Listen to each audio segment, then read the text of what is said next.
friends, welcome to the point. In today's session, we'll discuss about youth affairs and sports. So this is a topic which I have picked up from India Yearbook. So to maintain the youth affairs and sports, the Ministry of Youth Affairs and Sports, it functions under the overall guidance of the Minister of State, which is an independent charge for youth affairs and sports. So in April 2008, two separate departments, that is the Department of Youth Affairs and the Department of Sports, were created under this ministry. So each department under the charge of a secretary to the Government of India. So each department is under the charge of a secretary to the Government of India. Youth affairs. The youth means it represents the most dynamic and vibrant segment of the population.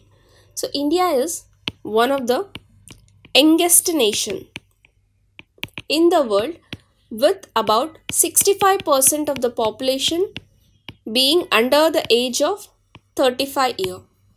So the youth in the age group of 15 to 29 years, they comprise about 27.5% of the population.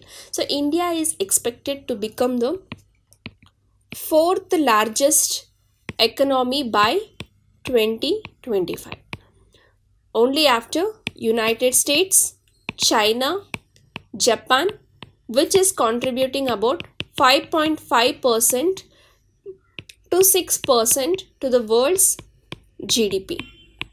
So while most of these developed countries, they face the risk of an aging workforce. So India is expected to have a very favorable demographic profile. And it is estimated that by the year 2020, the population of India would have a median age of 28 years only, as against 38 years of United States, 42 years of China and 48 years of Japan.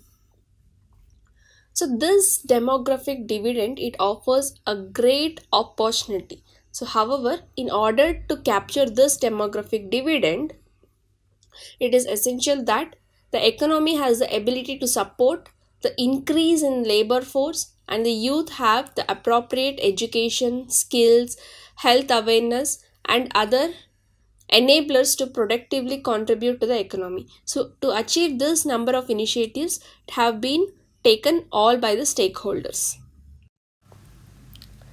National Youth Policy 2014.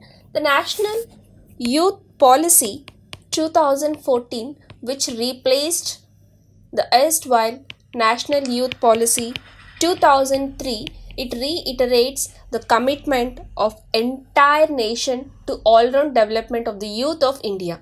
So that they can realize their full potential and they can contribute productively to the nation building process. So the policy, that is the National Youth Policy 2014, it defines the youth as a person, those who are in the age group of 15 to 29 years of age. The National Youth Policy 2014, it proposes a holistic vision for the youth of India, which is to empower youth of the country to achieve their full potential, and through them they can enable India to find its rightful place in the community of the nations.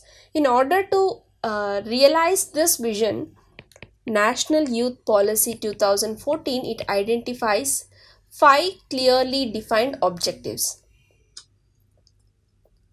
which need to be pursued and the priority areas under each of the objectives. The objectives and the priority areas are identified under the National Youth Policy 2014, and the objectives are to create a productive workforce that can make a sustainable contribution to India's economic development.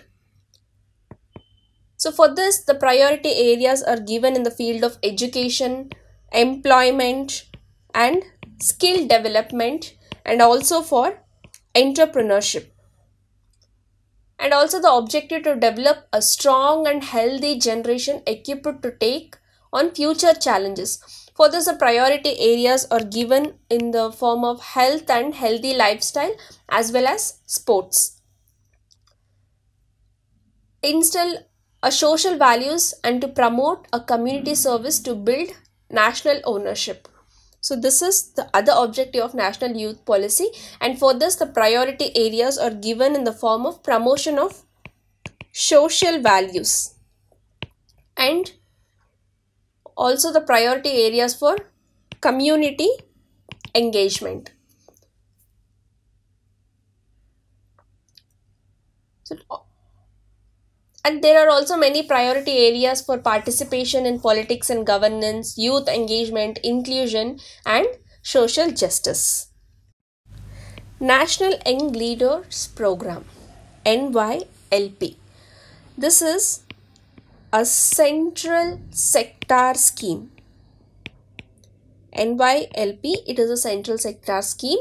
It was introduced in December 2014. National Young Leaders Program, it aims at developing leadership qualities among the youth and to enable them to realize their full potential and in the process to contribute to the nation building process. So the program, it aims at motivating the youth to strive for excellence in their respective fields and to bring them to the forefront of the development process. So it seeks to harness the immense youth energy for nation building. So the program beneficiaries shall be the youth in the age group of 15 to 29 years in line with the definition of youth in the National Youth Policy 2014. The Young Leaders Program is proposed as a central sector scheme. Next is the Nehru Yuva Kendra Sangathan NYKS. So this was launched in the year 1972 and it is one of the largest youth organization in the world. NYKS, it has presence in 623 districts through Nehru Yuva Kendras. The objective of the program is to develop the personality and the leadership qualities of the youth and to engage them in national nation building activities. So the area of focus of this Nehru Yuva Kendra Sangathan activities, it includes literacy and education, health and family welfare, sanitation and cleanliness, environment conservation, awareness of social issues, and so on. So all the programs of NYKS are implemented in close coordination with with an active involvement of state governments, elected local bodies, and various development departments or agencies, so that they can focus more on the youths, those who are not aware of this programs and this youth schemes. National Youth Corps. The scheme of National Youth Corps, it was launched in the country during 2010 to 2011. The earlier schemes like National Service Volunteer Scheme, Rashtriya Sadbhavana Yojana, this were subsumed in the National Youth Corps scheme. And this National Youth Corps scheme is being implemented through NYKS. So under the scheme, youth in the age group of 18 to 25 years, they are engaged as volunteers to serve up to the maximum of 2 years in nation building activities. The minimum qualification of NYC volunteers, they has to be passed 10th standard, 10th class.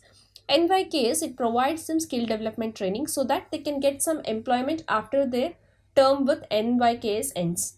Normally, 2 NYC volunteers are deployed in every block and they act as an extended arm of NYKS in the block and they play an active role in implementation of various programs and initiatives of NYKS.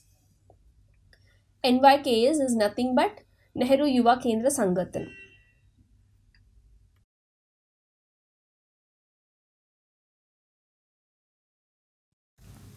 National Service Scheme. National Service Scheme, it was introduced in the year 1969 with the primary objective of developing the personality and character of the students youth through voluntary community service. And NSS voluntary places the community before self. The ideological orientation of the NSS is inspired by the ideals of Mahatma Gandhi, and the motto of NSS is not me but you. Education through service is the purpose of NSS. Punarjagran Regeneration Program. So this is a year-long program and yatra which was started from 2014 on the birth anniversary of Mahatma Gandhi, which is on October 2nd, from 4 corners of the country. That is Leh in Jammu and Kashmir, Kanyakumari in Tamil Nadu, Roing in Arunachal Pradesh, and Okka in Gujarat. So this is culminated at Deen Dayal Upadhyay Dham, Nagla, Chandarban, Mathura, making the birth cemetery of Pandit Deen Dayal Upadhyay and the proponent of integral humanism. So like this, for the welfare of youths in sports, many programs and many developments took place, like a national program for youth and adolescent development, which is an umbrella scheme of ministry under which the financial assistance is provided to the to government or non-government organization for taking up activities for the youth and adolescent development. And also national youth awards are being awarded for the youths, and this national youth awards are conferred every year on young individual and NGOs for excellent work done for nation building or community service. And youth hostels are also being built. Youth hostels, they are built to promote youth travel and to enable the young people to experience the rich cultural heritage of our country. Youth hostels, they are located in areas of historical and cultural value, in educational centers, in tourist destinations, and so on. These youth hostels, they provide a good accommodation for the youth at a reasonable cost. Next is scouting and guiding, which we call as scouts and guides. The department provides financial assistance to Scouts and Guides organization with a view to promote the Scouts and Guides movement in the country. This Scout and Guide movement, it is an international movement aimed at building character, confidence, idealism, and the spirit of patriotism and the service among young boys and girls. For the development of sports, the government has made many schemes and many programs. They have made promotion for urban sports. They have made many incentive schemes for sports persons, so to encourage them, and many awards are given, like Rajiv Gandhi Khel Ratna Award. So the objective or the intention of giving this Rajiv Gandhi Khel Ratna Award is for honoring the sports person to enhance their general status and to give them a greater dignity and place of honor in the society. Next comes Arjuna Award. So Arjuna Award, to be eligible for this award, a sports person should have not only good performance consistently for the previous 4 years at the international level with the excellence of the year for which award is recommended, but that sports person should also have shown a quality of leadership, sportsmanship, and a sense of discipline. So there are many awards like Dronacharya Award, Maula Abul Kalam Azad Trophy, and Rashtriya Khel Protsahan Puraskar, and many awards like this. So one of the scheme called Khelo India. So it has been formed after the merger of Rajiv Gandhi Khel Abhiyan, Urban Sports Infrastructure Scheme, and National Sports Talent Search Scheme. So the objective of Khelo India is the mass participation of youth in annual sports competition through a structured competition and the identification of their own talent, guidance and nurturing of the talent through existing sports, academics and new setup either by the central government or by the state government or in a public-private partnership mode. The creation of sports infrastructure at Mofussil, Tehsil, district, state levels and so on. So this is all about youth affairs and sports. Thank you.